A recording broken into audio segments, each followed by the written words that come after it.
Hello, you beautiful people. Welcome to the Marcy's Magic Podcast, where I, Marcy, your host, will be talking to you all about your spiritual evolution, God, love, and so much more. Today, I am thrilled to say that I am joined by Chantelle, who is an incredible business oracle and a psychic channel. And I'm going to pass over to Chantelle to tell us about herself and about her work. Hey, yes, thank you so much for inviting me on. Um, like Marcy said, I'm a business oracle, I'm a psychic channel. I pretty much just do whatever my guides tell me to do. And I channel whoever they bring to me and share what they tell me to do. So at this point, I am in full service to the higher realms. Mm-hmm. I love that so much. And can you tell us a bit more about what is a business oracle? Sure. So I have a background in business and I love helping people create businesses and scale businesses because I feel like it's like the perfect way to come back to your authenticity and like really start calling in abundance and wealth that we're here to experience in the way that we're here to experience. So when I help clients with business, I channel information for them. I don't give them cookie cutter strategies and stuff because I think everybody has their own inherent way to wealth, and that's what I'm helping people do when it comes to like business. I love that so much. And I really admire your work. I have always, like, whenever you post, I'm like, I need to make sure that I see it because it's just incredible. I Thank think you you. have a very unique approach to everything that you do. So, could you tell us a bit more about your approach, your framework, the kind of things that you teach your clients? Yeah, so I love that you've said that because that is like clarification to me that I am embodied in my own way, which is what I'm helping other people to do, right? Like everybody has their own path, their own modalities. And so the way that I guide people is a way from my soul, a way that I've been given to guide people. I have a 4-step process that I guide people through, which is a mix of what we know is like business energetics and somatics, except it is slightly different in the way that I portray it and the way that I word things. And it's also very in line with the age of Aquarius that many of you will be feeling, coming back to yourself and just kind of ignoring a lot of what we've been told of how we need to do things and how we should do things. There's been a lot of distortions, a lot of overlays, a lot of twisted information everywhere in the world, but I'm specifically talking about the coaching space, the marketing space. And we're coming to a point now where people can see that and they're ready for something new. And that's when people find me. Yeah, totally. I really love that. It's like a complete process of coming back home to the ultimate truth, the ultimate reality for you.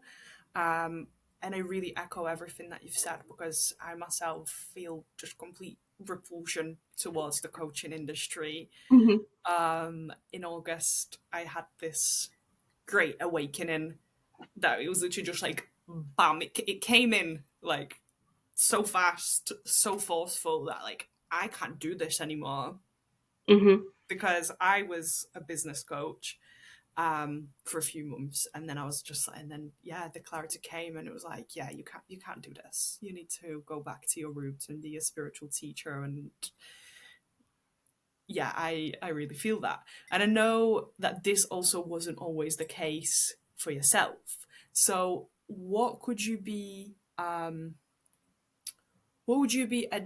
people who are starting to feel those repulsions towards the coaching industry, towards the marketing? What can they be doing? Block, mute, delete. Yeah. Out there, because when once you come to that awareness, you then have to go through the process of deconditioning yourself, which you can only do in solitude. I'm not saying completely remove yourself from online. Some people do that, but it's very hard to decondition yourself when you're being pumped with the same information over and over again.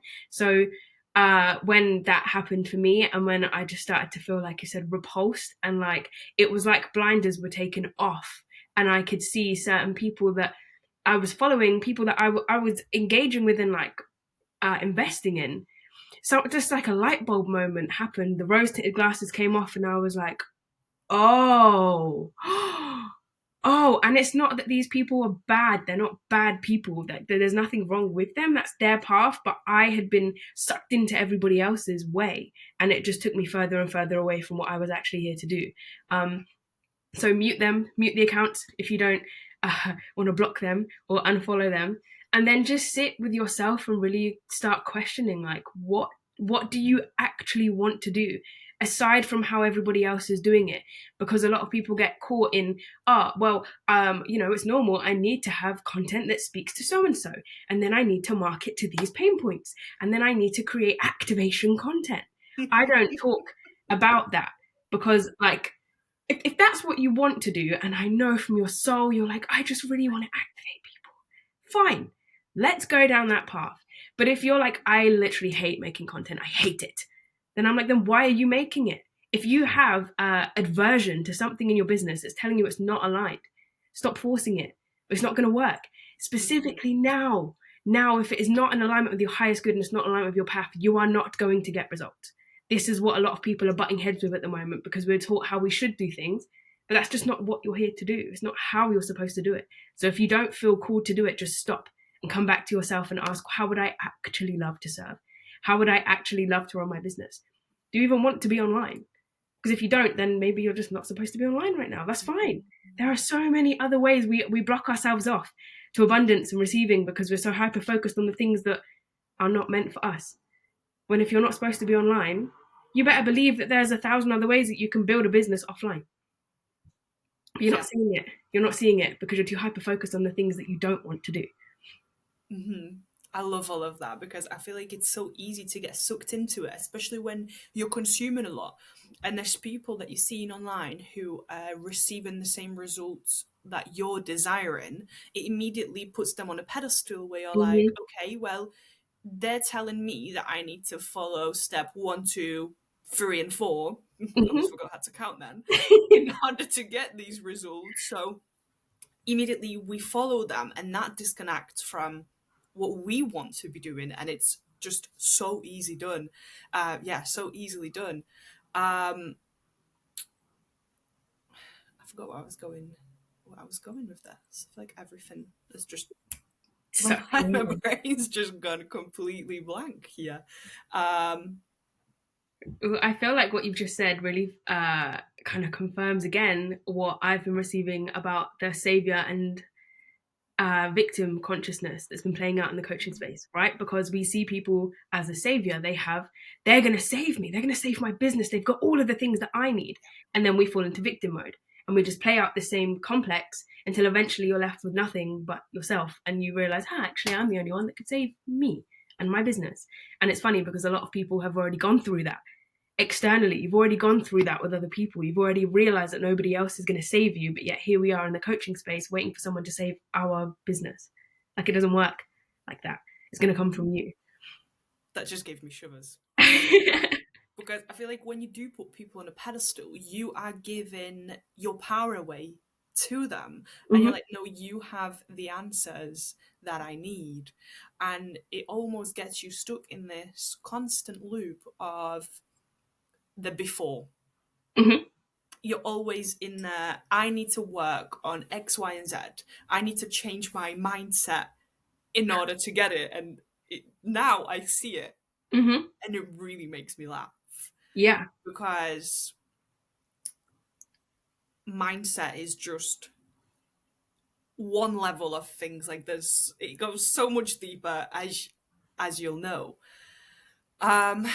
So let's talk body embodiment because I feel like that fits in so beautifully. What role do you feel like that plays? Or first of all, what does it even mean to you in business, in life? What role does it play?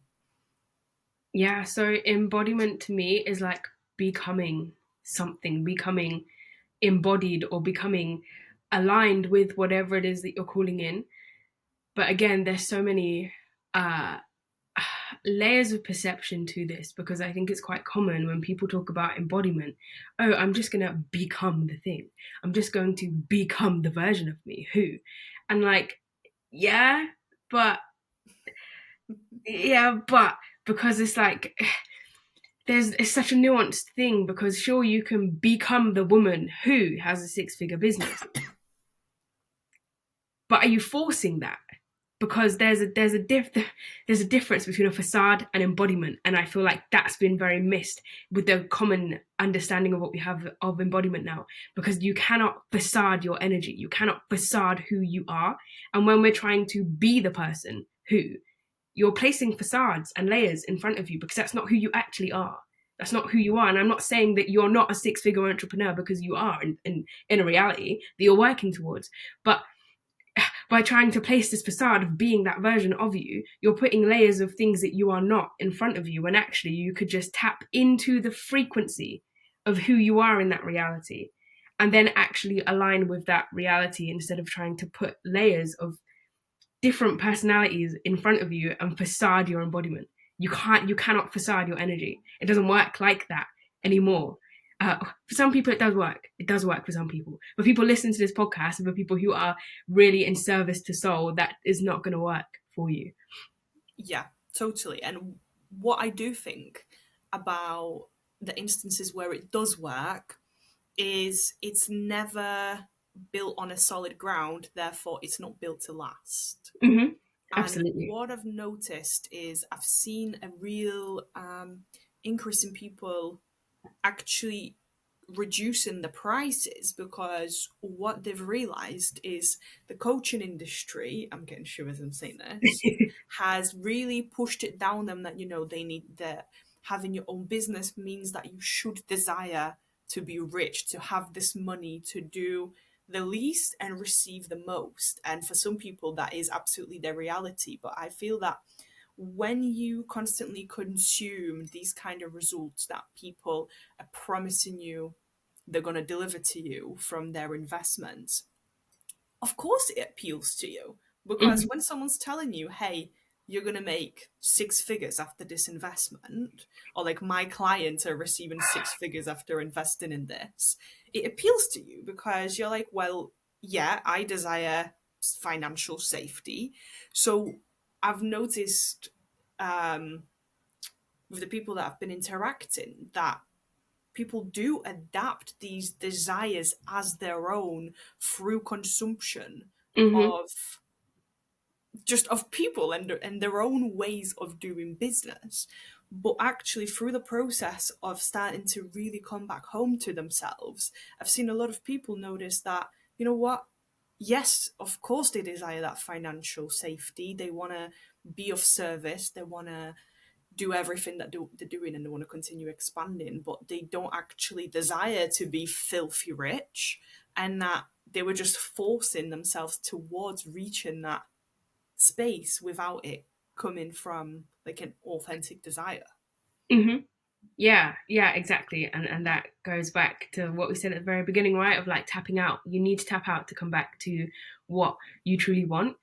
And then I think an even lesser like talked aspect of scaling and like wealth and business is sometimes just because you want something, just because you have this amazing offer that is going to significantly impact people's lives, it doesn't mean that it's going to sell out. Like, it doesn't mean that that is your path to wealth, because sometimes the birthing of the offer, the creation of it, the guiding people through it is the gift to you. And that's not to say that it's not to say that you're not going to receive financially for it, because most of the time you will. You might just not hit the expectation that you expected, and it doesn't mean that you failed. Again, with in the coaching space, if you're not making X amount and you haven't sold out your offer and you haven't, hit all of these milestones, and you're failing. But we are spiritual entrepreneurs. We're not just,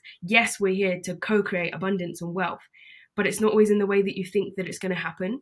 And we're here to bring through and shift so many timelines and to do so much energetically, that sometimes that is the gift. And when you're guiding people through this, you're receiving from that as well, because your guides will be giving you perspective shifts. They'll be shifting your frequency to make you more in alignment with things that they're bringing towards you. So I feel like where we're so conditioned to expect the financial aspect from business, that is really important to spiritual entrepreneurs to really come back to like the core essence of why you're even doing it, because it's sometimes that's the initiation for you more so than any amount of money that you're going to get. And when that happens, it doesn't mean that you're not going to receive financially. It just means there's 1,000 other ways that you're not looking at because you thought it was coming from this thing, when actually this thing is way more bigger than you can comprehend.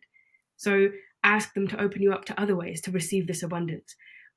That's so important, because when we don't receive what we thought we were going to receive, we can fall back into lack. And why is this happening to me? Oh, I'm a victim again. Oh, I need to focus on my content more. I need to do this. I need to do that. And I'm saying that as someone who, even though I am teaching this, have just been forced through the most insane initiations over the past 4 weeks, regarding this specifically. So yeah, that goes back to embodiment as well, because when you embody the frequency, it's not always again about wealth. It's about becoming the frequency, the thing that makes you in alignment with so much more than you could even comprehend. Yeah, that's so true, and I love that, because I do feel like there's a lot of the media that we consume online is very heavy focused on just finances as the ultimate result of what you do. And personally, I've found when I am just driven by money, I'm blocked off immediately. Things don't work out. Like from the get go, there's something that happens that's like, no, this is not for you. Because I I really feel like this focus, and there's no, for me, there's no shame around wanting big money. There's literally nothing wrong with it. I encourage it. Mm-hmm. I desire it for myself also, from like an actual genuine space.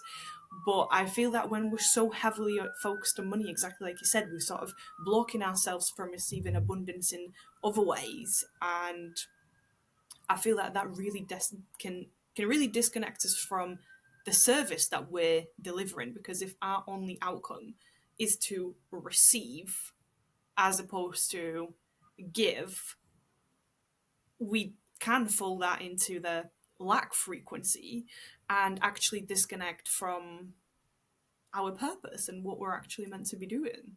Yeah, exactly. And receiving comes from giving. It's a reciprocal thing. You can't expect to be, you can't hyper, you can, of course you can. You can do whatever you want. You can hyper focus on the money and receiving, but that energy falls into taking. I am wanting this money from this person and this person, instead of coming back to, I can't wait to share this with people. Like, I know that this is what I'm supposed to share. And it's the same with money in general, right? Like, we're moving into a time where everything is so much more reciprocal than we can even imagine. And so you can't expect to keep receiving wealth if you're trying to hoard it and hold it in your bank account and not let it go, because there's no avenues, there's no reciprocal in and out. You need to receive, you need to let it go to be able to welcome more in. And so that's how I see my offerings. I'm receiving this gift. And yes, I will receive in terms of financial things for it. But also, I know that from me channeling this whole whatever it is that I'm bringing through is going to shift my frequency immensely. So, like, I'm already receiving in that way. The finances is just so I don't have to go and get a job in Tesco, because I've got bigger things to do than to spend my time in a shop. Yeah, no, totally. So that is then through aligning yourself with the fact that you want to give, is how you bring yourself into truest alignment. Yeah, exactly that. Mm, I love that so much. And something that's popping into my head is, how do you feel around free services? Which I know, like, you've just done a freebie, it was incredible, but I feel I've noticed um, there's a lot of chat in the online industry about really protecting your space, being so boundaried, like making sure you get paid for every single thing, every single DM that you reply to. Turn it. Cacao is at the door. Go, go.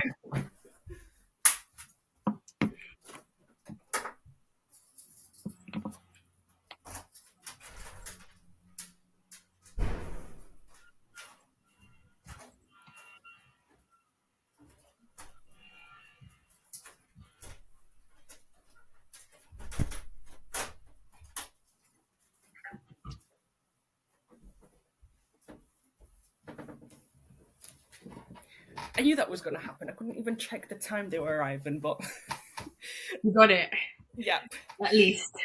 yep. Yeah, what do you think about this whole approach of like being really boundaried, making sure you're getting paid? I think it's nuanced, and I think it is dependent on each individual person.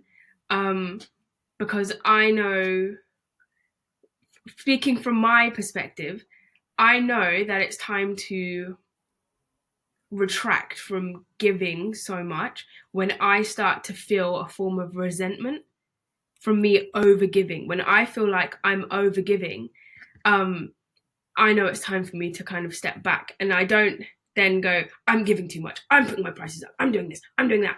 I'm also like, whoa, what? That's an invitation for me to kind of look inwards and see where I'm expecting something back. Because if I'm giving to receive something back inherently, and I'm only sharing things for free because I'm expecting something back, which we all do unconsciously, that's the time for me to kind of step back and stop giving so much, because I'm not giving from a place of alignment. I'm giving from a place of wanting something from the external, which we all do. So I think it really depends on the person. Like, if you have the capacity to give, and you want to, and you don't feel resentment from giving so much, then by all means do so. But it's very nuanced. And then there's the side of, you brought up boundaries, and I think this is something that's very ongoing for me, Mm-hmm. because as spiritual people, we want to give, we want to help, we want to be of service, but there is a limit. I feel, because I have come into contact with enough people. I'm saying enough, but there will still be initiations that get brought to me of people that expect from you for free, for nothing, that will push the boundaries, and they will test, and they will, and again, that's an invitation for you to kindly assert your boundaries. And that's not just to them, that's then asserting the boundaries with the universe, and what you expect and what you feel comfortable with. So you will get pushed to find boundaries, but again, it's just making sure it's always coming from a place of love. Like, are you giving to receive? Are you holding firm boundaries because you actually don't have the capacity? Or are you holding firm boundaries because somebody has told you that your time is worth X, Y, and Z, and that you must make sure you're receiving money for all of your time?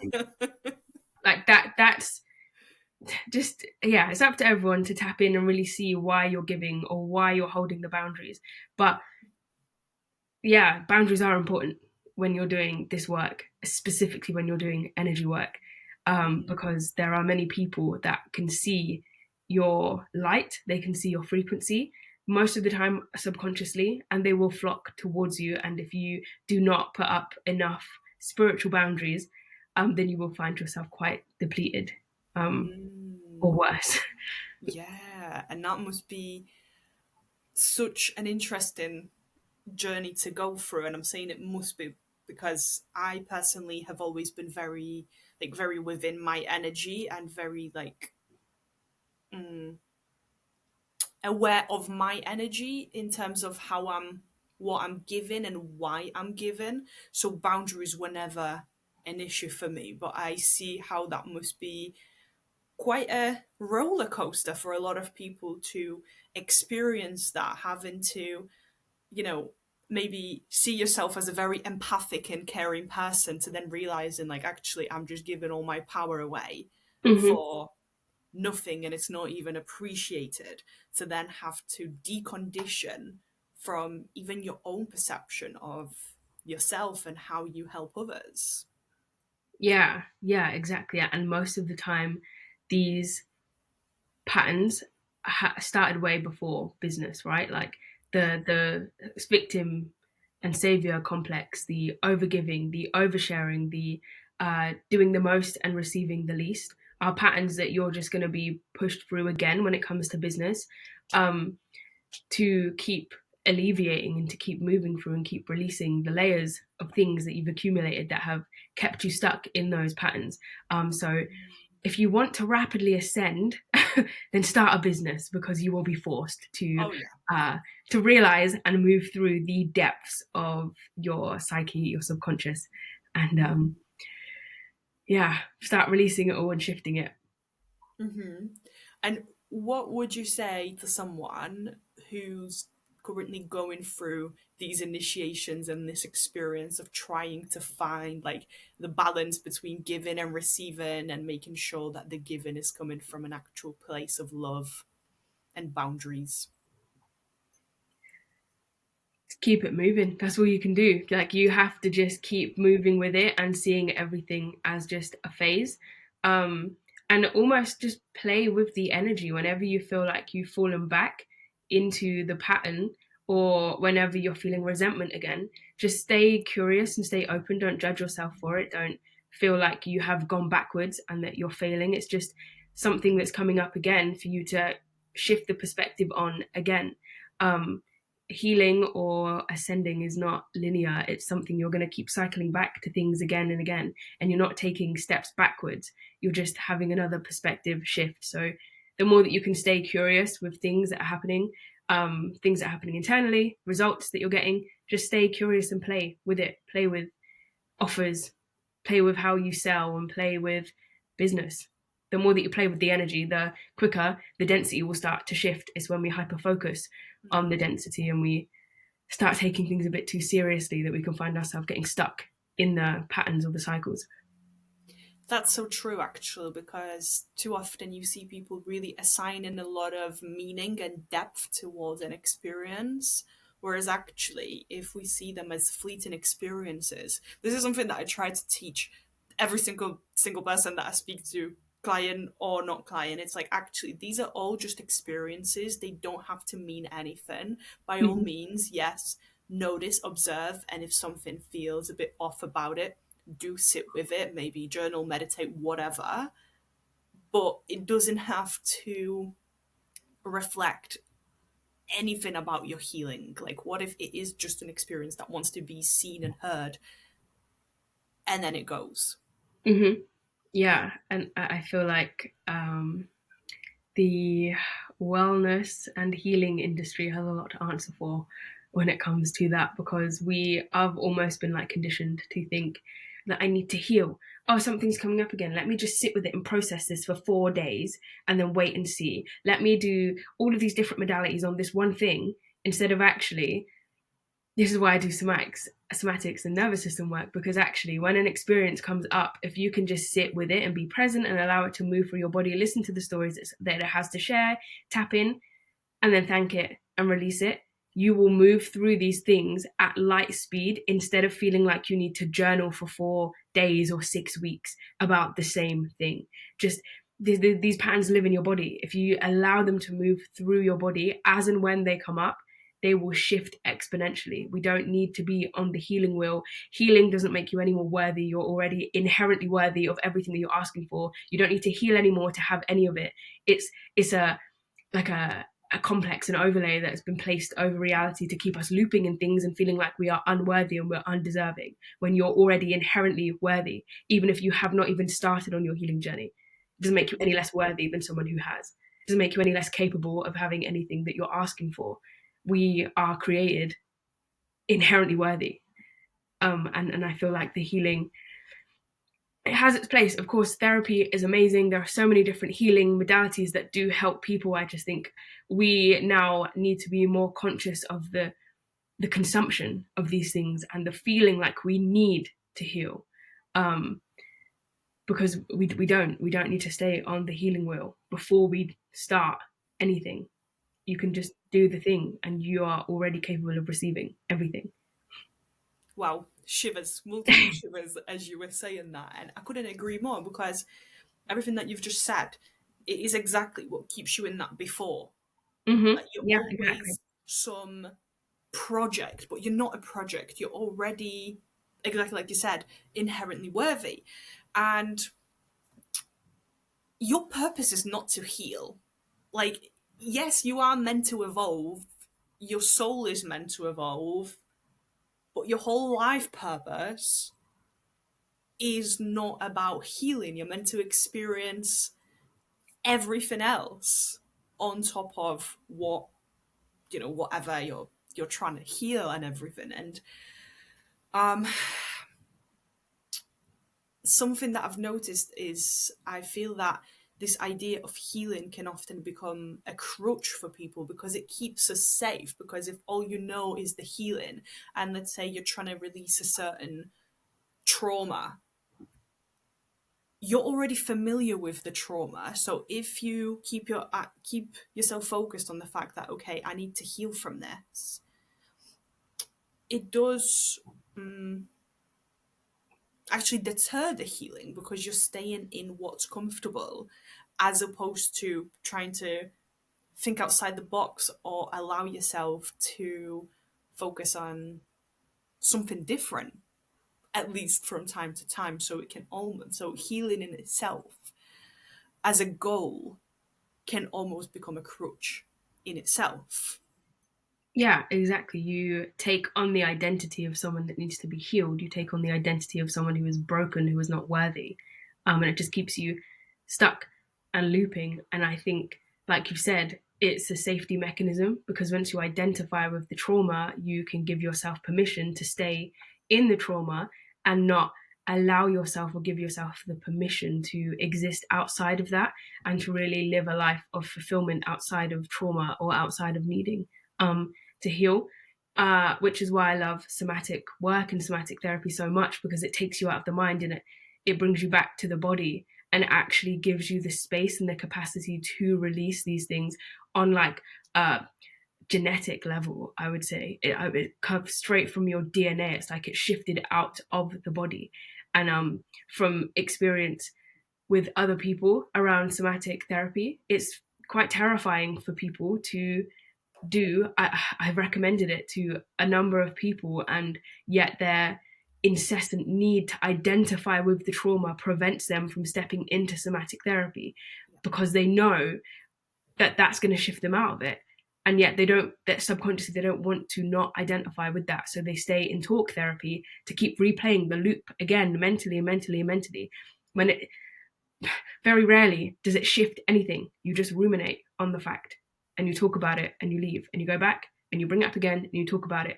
It still lives in your body. You haven't done anything. And that's why a lot of people with trauma end up having a lot of physical illnesses because your body is holding on to so much tension. It still remembers all of the stories. And if you would have gone through some somatic therapy, you'd probably find your body healing at quite a rapid rate because there's no tension. There's no old stories. There's no trauma living in the cells of your body anymore. Yeah, absolutely. But people don't connect to the bodies. Everyone's so disconnected from the physical bodies and they see that as completely separate. Like, if I have trauma, then it's probably in my brain and in my emotions. Like, it's all within the brain because it's how I feel and how I think, whereas actually it's all a divine union. And what I find interesting about that is that, yes, there's the identity aspect and like a coping mechanism, but I also find that people will probably not want to do the somatic work because it can feel like it's more of a scarier drop because it goes so much deeper. So it creates more of it can feel less safe than, let's say, just talking about it. But then the way I see it is like, yes, you drop in deeper a lot quicker, but then it's gone. Mm-hmm. So it's like people choose the if we prioritize the actual long-term healing, then doing the thing that's difficult in the moment will be most fulfilling, which is the somatic work. Yeah. Yeah. Whereas people want to protect themselves in the short term, so in the now, so they will not do the somatic work, but then deter the long-term healing. Yeah. Exactly. And I guess that's just cause and effect of identifying with um, needing to heal and being unhealed. Um, Yeah. yeah. And this is also why I actually left the mental health industry, because I was working as a mental health practitioner for 7 years. And I worked across different settings, different demographics. Like I literally dipped my toes in everything that you could think of around the mental health field. And I was getting to a point where I was supporting people, but my way of supporting them was very limited because there were certain standards of what I could provide for them and certain standards of what further support I could provide. So there were a lot of people who were telling me they were experiencing anxiety and depression, and that was like a huge thing for them. And my role was to support with the immediate anxiety and depression, and then refer them for further treatment, which was usually cognitive behavioral therapy.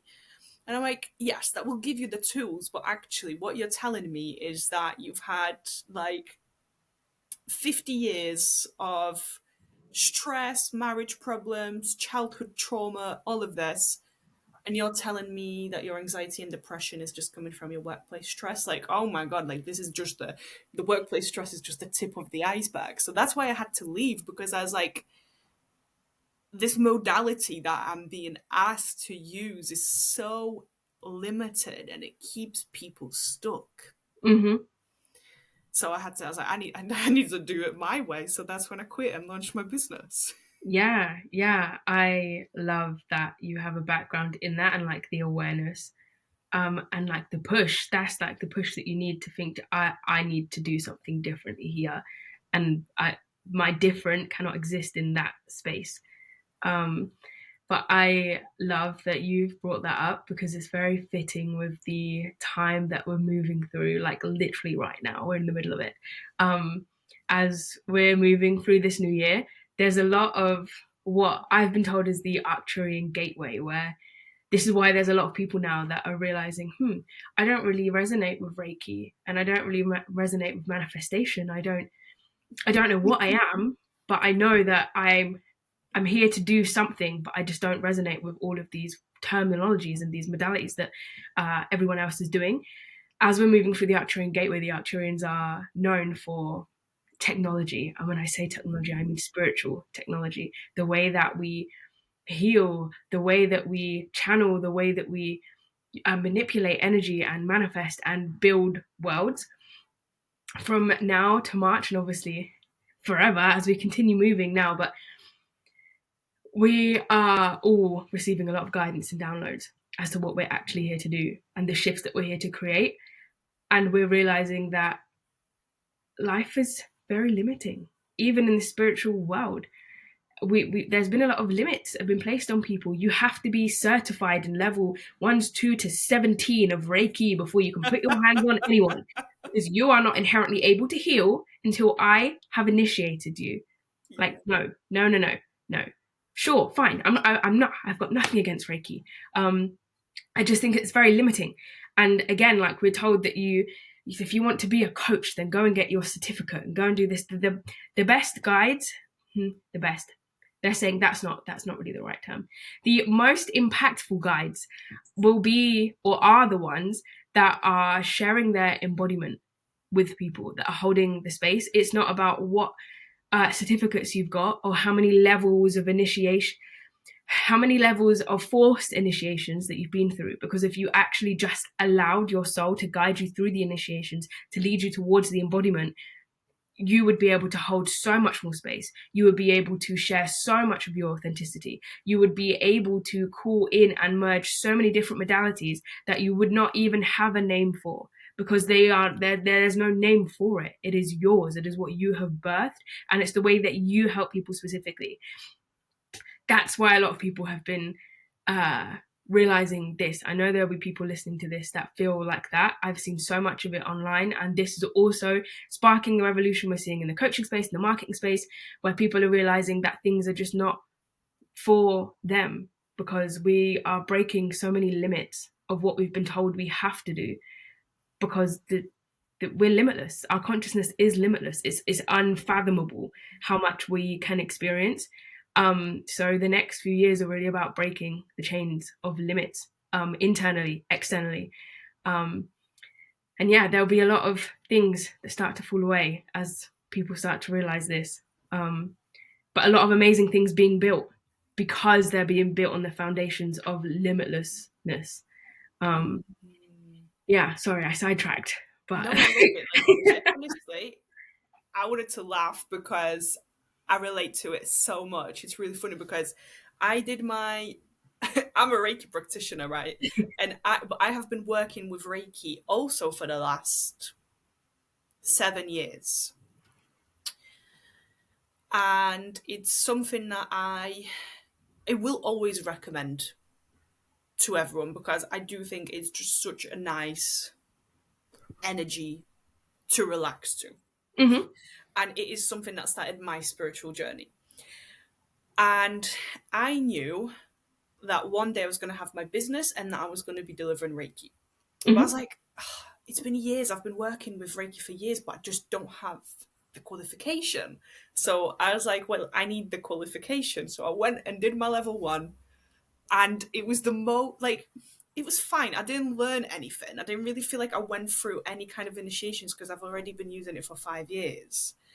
Um, and the Reiki initiator, let's say, really, really was really triggered by me, right? She was enormously triggered by me. And I ended up like coming away from, I think, like day 1 of it being like, oh my God, like she just told me all these things. It was like such a huge test for me. It was enormous. Like it felt like it completely shook my identity and everything. And I'm glad it happened because looking back at it, it was a really interesting experience. So I was like, right, well, that's my level 1. In order to actually do Reiki for other people, I need to go and do my level 2. So I went and did that. I did that with someone else. That was really good. But then from the moment I started actually offering Reiki as a service, it was never just Reiki. I was tapping into the Akashic records also. And over these last months, I'm really not resonating with Reiki anymore. Like, I still love it. I think I will always hold it close to my heart because it was the thing that completely saved my life 7 years ago. And it was the first thing that, like, started my spiritual journey. So I always hold it close to my heart for, like, personal reasons. But Mm-hmm. over these last months, I'm like, I feel like I'm no longer actually channeling just Reiki. There's definitely Reiki, Akashic, and there's other energies. I just don't know what it is. And I was talking to a friend about this the other day. I was like, my guides have not yet given me more information. It's just sort of like, yep, energetic healing. That's all Mm-hmm. you're receiving for now. I was like, okay, I'll wait, I'll be patient, but I am very curious to see what unfolds from it. Yeah. Um, and I definitely echo what you said about manifestation also, because I have also been basically shitting on manifestation and like everything that you see online around it, because I'm like, no, there is so much more Mm-hmm. to our souls and what we can do with how we're of service and how we evolve and how we bring love, abundance, and all the goodness into our lives. Yeah. Yeah, exactly. And I just want to go back to what you said about that Reiki practitioner, because as you were speaking, my guides are like, see, a lot of No way. there's a lot of distortions that have been placed on lots of things. And there's like an overlay of hierarchy and of uh, colonialization of practices. And I know that Reiki has its roots, Mm-hmm. but this hierarchy of, I'm going to use the term fake embodiment, of like, I went and saw so and so, and she drew these symbols over my head, which were passed down, blah, blah, blah, blah. She is above me. She's level 6, and she's going to initiate me. When really, it's actually just connect to the frequency of the thing you're bringing through and allow yourself to be naturally guided through the embodiment. Because as you experience, there are people with these titles, with these levels, with these certifications, who do not have the actual codes of embodiment. They're not embodied in their soul. And there's, as everyone is very aware, there's a lot of gurus online, there's a lot of influencers who I'll branch them under the term wellness influencers. They are not embodied in what they're doing. in fact, a lot of them are so disconnected that there's a lot of possession in those spaces. And that's what comes with having these external titles and certificates. Not always, of course, not always. There are some very lovely embodied people that hold certificates. I've got nothing against certificates. I've got nothing against courses or levels. It's just discernment is needed because a lot of these spaces have been infiltrated and there's a lot of layers that have been placed to keep taking people further away from themselves. And again, embodiment is not something that you need to buy. Of course, there are guides that will help you with that. That's what I help people with. But I'm very much aware. I'm the purpose of my work is not to have people come back. I'm not. Sure, if you just love being in my space and you have the finances and you want to invest, then of course you're welcome. But my hope is not for people to stay in my space. They don't need what I'm offering. People want it because I have codes to share with them. I will share them with you. And even when it comes to my readings, which is like the shortest time that people are with me, it's like 45 minutes. I'm not going to say something to make you come back.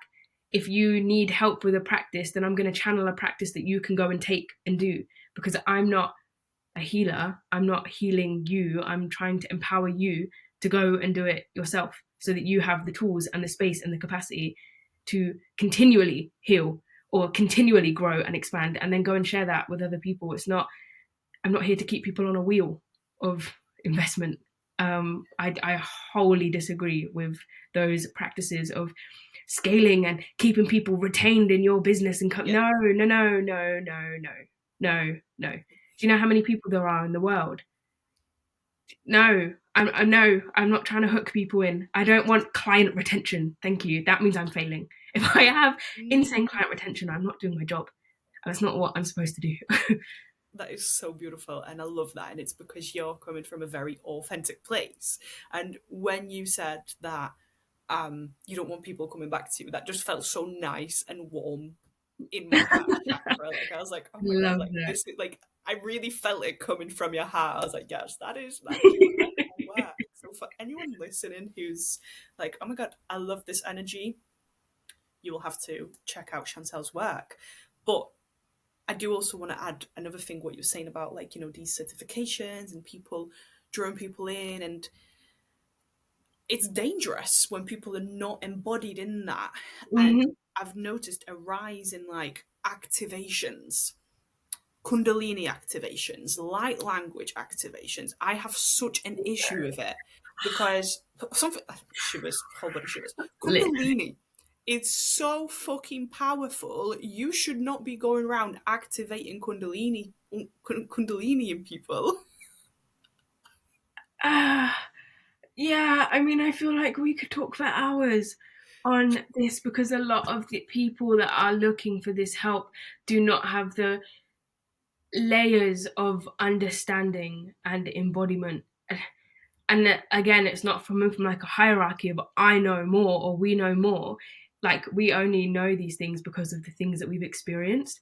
And unfortunately, there are people that are new and they're looking for things, and things sound really exciting. And if you don't work with people that are embodied in what they're doing, it's dangerous. Of course, you're not going to die, but I do know people who have worked with people who are not embodied, and it's actually been quite detrimental. I've removed attachments and entities and a lot of dark things from people Wow. that people have received from other healers or spiritual people that are not who they're saying they are. So discernment is so important, and you can tell really. I can't tell you how many times I've scrolled on Instagram or TikTok and seen people like, here's my light language, and I'm like, no, rebuke. Light language, this is something that I've only just finally accepted that I will start sharing because of how powerful it is. If you are receiving light codes and light language from somebody who is not embodied, who does not know what they're doing, you have absolutely no idea what language they're channeling, who they're channeling it from, and what it is passing into you. Light language is so powerful that I have sat with this for almost a year before I share it with anyone, because I'm like, I know what can happen if I'm sharing something which is not correct. So please be mindful of who you work with, especially for kundalini things. Going into a room with other people who are activating their kundalini in a room which, by the way, has not been energetically vetted. You do not know what lives on the land there. You have not had permission from the ancestors of that land. No. There's so many, again, because everything has been so colonized, there's so many practices which are overlooked. Before you go to a retreat, you should be checking in with the land. Do I even have permission to host this retreat? Or you as a person, do you have permission to be on that land?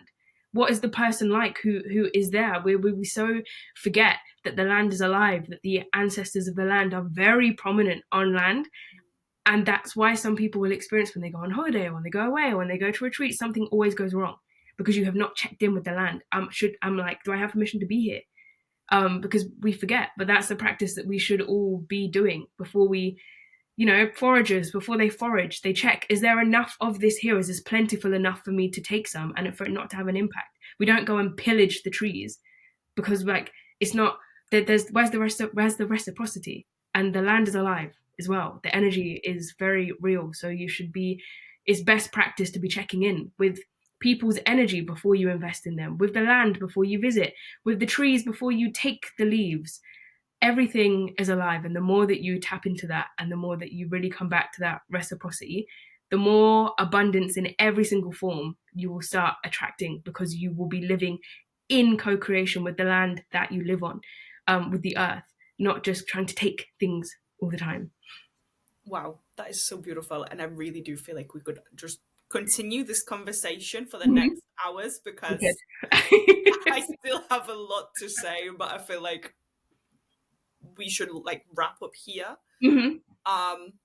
But no, honestly, thank you so much for all that wisdom. I really do hope that for the listeners it has, to be honest, I'm sure it has sparked this flame of being more mindful, even if it's someone who's not able to feel into the energetics, maybe don't have a much of a relationship with their ancestors and the land. Even, I invite you to just be more mindful, to just not act on their desire straight away, actually think about where it's coming from and notice to what extent is it a true desire. So once again, thank you so much for having this conversation with me. It's been wonderful having you here.